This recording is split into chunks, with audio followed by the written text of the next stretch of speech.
안녕하십니까. 독서하는 마라토너 박종필입니다.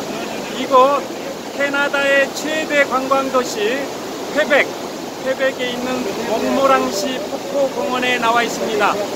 자, 미국과 캐나다 국경에 있는 세계 3대 폭포 중에 하나인 나이아가라 폭포에 비하면 규모가 작습니다만은 이곳 퀘벡에 있는 몽모랑시 폭포공원의 폭포수입니다.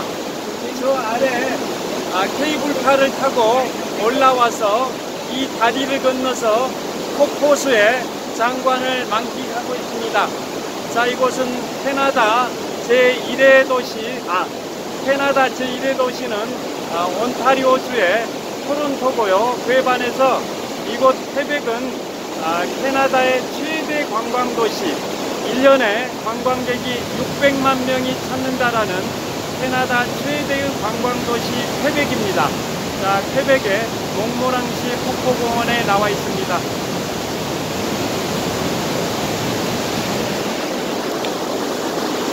자, 지금 폭포수가 힘차게 흘러내리고 있고요. 전방에 다리가 있습니다. 저 다리를 건넜습니다. 자, 퀘벡은 캐나다의 제1회 도시는 아닙니다. 제1회 도시는 온타리오주의 토론토시가 인구 980만 명 정도의 캐나다 제1회 도시고요. 또 캐나다의 수도는 인구가 10만 명밖에 안 되지만은 오타와시가 캐나다의 수도고, 이곳은 캐나다의 10개 주 중에 동부 지역에 있는 최대 주인 퀘벡주입니다. 퀘벡주에 몬트리올 시도 있고 이곳 퀘벡시도 있는데요. 자, 이곳 퀘벡시에 와 있습니다. 몽모랑시 폭포공원. 퀘벡이라는 말은, 자, 저 다리 너머로 세인트 로렌스 강이 펼쳐져 있습니다. 자, 세인트 로렌스 강, 제가 폭포수 소리가 시끄러워서 좀 이동을 해가지고 촬영을 하도록 하겠습니다. 자, 세인트 로렌스 강을 좀 설명을 드리도록 하겠습니다. 저 멀리 펼쳐져 있는 세인트 로렌스 강은, 자, 이곳 퀘벡시에서 북동쪽으로 700km를 가게 되면 세인트 로렌스 강의 하류에서 대서양과 만납니다. 자, 이곳 퀘벡시에서 북동쪽으로 700km를 달리면 대서양과 세인트 로렌스 강의 하류가 만나는데요. 그곳에 가스페라는 지역이 있습니다. 가스페. 세인트 로렌스 강과 대서양이 만나는 지점에 가스페라는 지역이 있는데요. 네, 알겠습니다. 알겠습니다. 그 가스페라는 지역이 있는데, 그곳에서 남서쪽으로 약 700km를 내려오게 되면, 자, 이곳에 퀘벡이 있습니다. 그 세인트 로렌스 강이 대서양 쪽에서 시작되다 남서쪽으로 약 700km를 달려가지고 이곳에서 강폭이 갑자기 좁아집니다. 강폭이 좁아지니까 인디언어로 강폭이 좁아진다라는 의미를 담고 있는, 해협이라는 의미를 담고 있는 지명이 퀘벡입니다.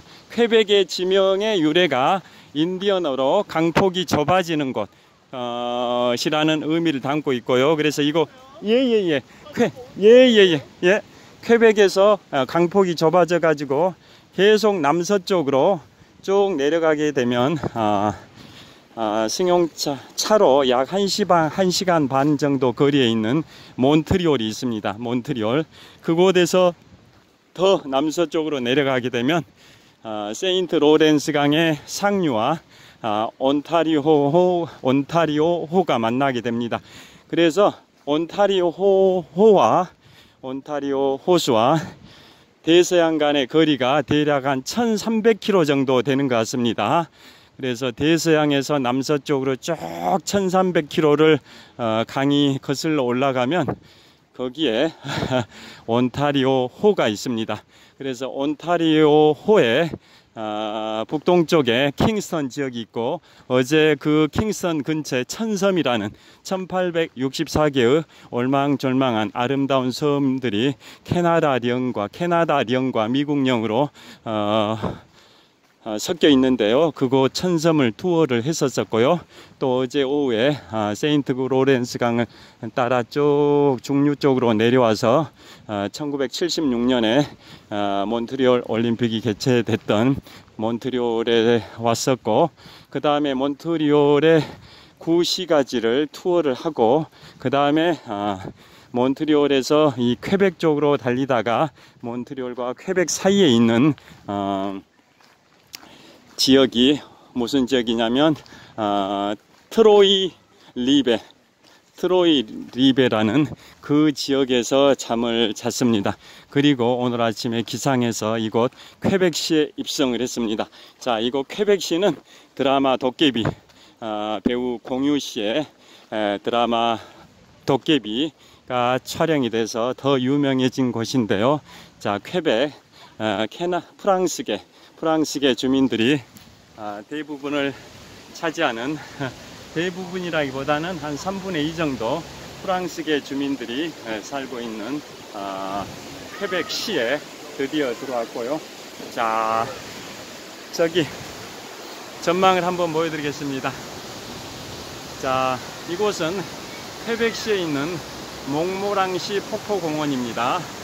몽모랑시 폭포공원에서 저기 아래쪽 폭포의 하류 쪽을 촬영을 하고 있습니다.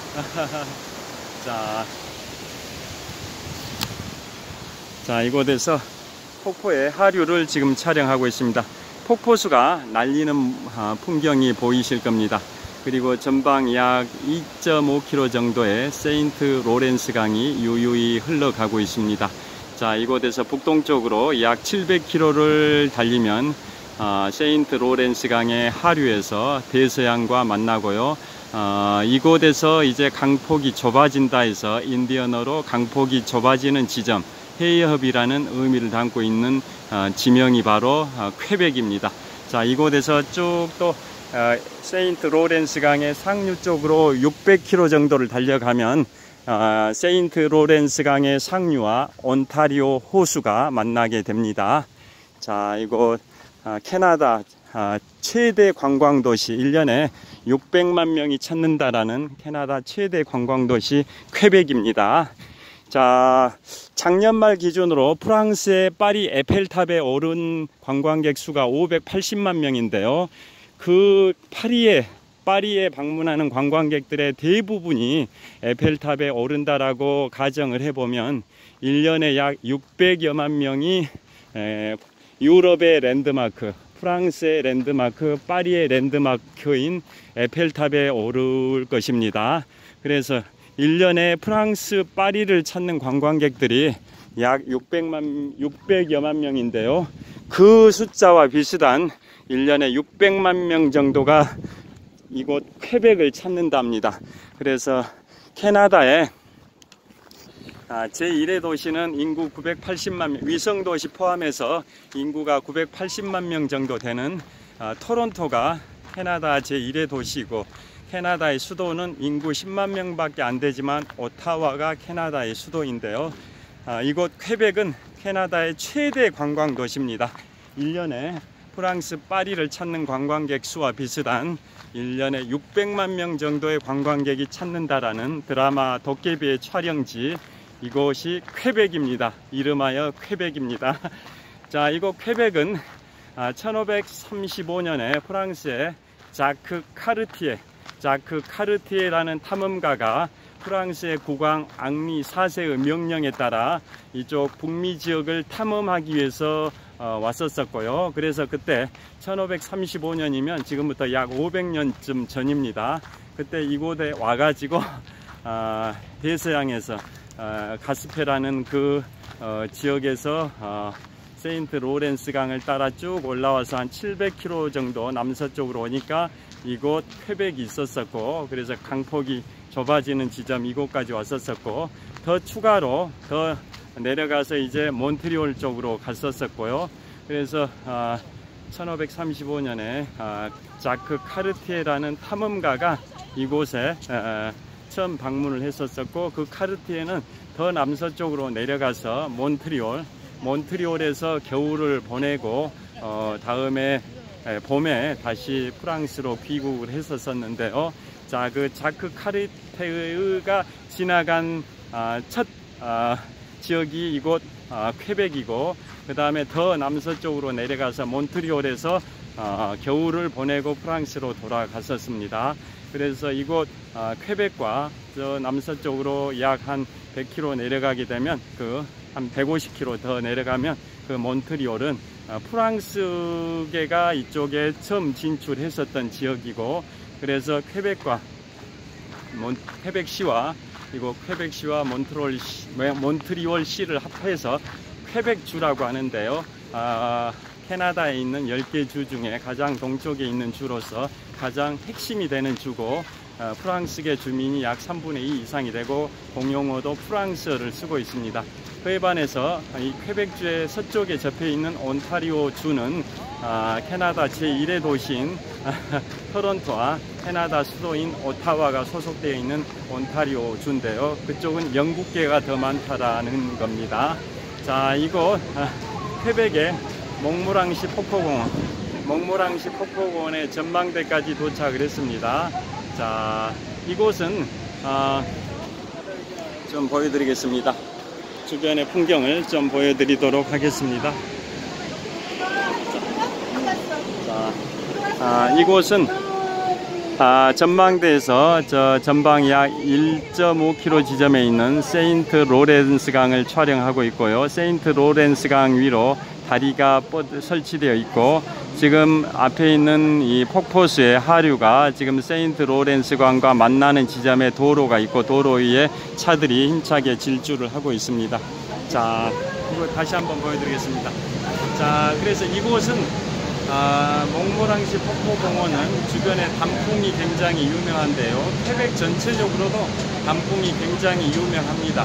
자, 퀘벡은 위도상으로 북위 46도 50분에 위치하고 있습니다.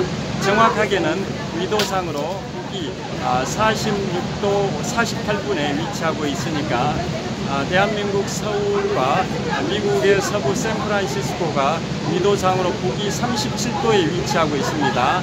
그에 비하면 이곳 퀘벡은 대략 북위 47도에 위치하고 있다 보니까 서울이나 샌프란시스코보다 북위의 그 위치가 10도 정도가 더 높습니다.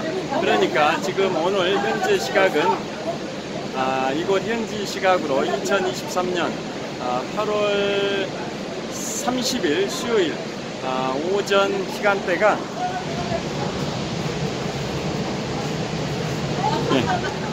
자, 현재 시간대가 8월 30일 수요일 오전 9시 43분 정도 됐고, 한국 시각으로는 13시간이 빠르니까 8월 30일 수요일 저녁 밤 10시 43분 정도 됐을 텐데요. 자, 이곳은 8월 하순인데 초가을 날씨처럼 약간 선선한 느낌이 들기도 합니다. 서울이 북위 37도, 이곳 퀘벡은 북위 47도입니다. 자, 그래서 겨울에는 눈이 굉장히 많이 와서 일주일 내지는 10일 연속 눈이 오기도 하고, 그래서 눈의 높이가 적설량이 1m가 넘기도 한다고 합니다. 그러면 그 눈들을 퍼 담아가지고 저기 보이시는 세인트 로렌스 강, 세인트 로렌스 강의 강변에다가 버린다라고 합니다. 자, 그리고 이곳 몽모랑시 폭포공원 다시 한번 보여드리겠습니다. 자, 몽모랑시 폭포공원을 폭포 그 하이라이트라고 할 수 있는 폭포를 보여드리고 있고요. 저 멀리 다리도 있습니다. 저 폭포 위에 설치된 다리를 건너서 제가 이쪽으로 왔습니다. 자, 몽모랑시 폭포공원의 폭포수가 정말 장관을 이루고 있습니다. 자, 멋집니다. 세계 3대 폭포 중에 하나인 나이아가라 폭포에 비하면 규모가 작지만 이곳 폭포도 몽모랑시 폭포공원의 폭포도 높이가 약 한 100m 정도는 100m는 안 돼도 나이아가라 폭포의 폭포 높이가 약 한 50m인데요. 여기도 한 60m, 70m 정도 높이는 돼 보입니다. 그러니까 나이아가라 폭포보다 높이는 좀 더 높아 보이는데 폭이 훨씬 좁은 거죠. 나이아가라 폭포는 반원형으로 폭이 약 한 1.5km 정도 되는 반면에 이곳 폭포는 폭이 약 한 30m 정도밖에 안 돼서 폭은 나이아가라 폭포보다 작지만 높이는 나이아가라 폭포 높이 50m 정도보다 더 높은 약 70m, 80m 정도 높이는 돼 보입니다. 자, 그래서 이곳 몽모랑시 폭포공원은 1841년부터 1866년까지 25년 동안 영국령 캐나다의 의회가 이곳에 있었다고 합니다. 그리고 노란색 단풍이 굉장히 유명하다고 합니다. 이곳이 서울보다 부기가 10도 정도 높은 북위 47도 정도 되다 보니까 기온이 굉장히 낮고 한겨울에는 영하 40도까지 내려가기도 하고요. 눈이 많이 오는 그런 지역이다 보니까 단풍이 굉장히 유명한 곳입니다. 그래서 단풍에 이제 9월 초가 되면 단풍이 물들기 시작할 텐데요. 자, 서울 같으면 단풍이 한 9월 하순부터 물들 텐데 이곳은 9월 초순부터 단풍이 물들기 시작해서 이곳은 특히 오색 단풍의 향연, 형형색색의 단풍의 향연이 이쪽 목모랑시 폭포공원뿐만 아니라 태백시 전역에 단풍이 만산 홍엽의 그러한 멋진 풍경을 연출을 합니다. 그런데 그러다 보니까 캐나다의 국기가 바로 단풍나무, 영어로 메이플이라고 하죠. 캐나다의 국기가 바로 메이플입니다. 메이플이 캐나다의 국기를 국기에 표시되어 있습니다. 자, 이곳은 목모랑시 폭포공원의 멋진 폭포입니다. 정말 예쁩니다. 이것은 목모랑시 폭포공원입니다. 자, 정말 멋진 폭포가 쏟아져 내리고 있습니다. 자, 제 얼굴도 함께 보여드리겠습니다. 자, 그리고 목모랑시 폭포를 보여드리고 있고요. 자, 캐나다의 3대 대학교가 토론토의 토론토 대학, 그 다음에 몬트리올의 맥길 대학교, 태평양 연안의 브리티시 콜롬비아주, 즉 밴쿠버가 있는 브리티시 콜롬비아 지역의 브리티시 콜롬비아 주립대학, 이 세 개 대학이 캐나다의 3대 대학인데요. 토론토의 토론토 대학, 몬트리올의 맥길 대학, 밴쿠버의 브리티시 콜롬비아 주립대학, 이게 캐나다의 3대 대학인데 이곳 퀘벡에는 라발 대학이 있습니다. 라발 대학은 캐나다에서 가장 오래된 대학교로 1852년에 개교를 했습니다. 역사가 거의 한 180년 됐는데요. 1852년에 개교한 캐나다에서 가장 오래된 대학인 라발 대학이 이곳 퀘벡에 있습니다. 퀘벡에. 이곳은 목모랑시 폭포공원에 웅장한 폭포들을 촬영을 하고 있습니다. 정말 멋진 풍경을 연출하고 있는 목모랑시 폭포공원의 멋진 폭포입니다. 자, 화이팅!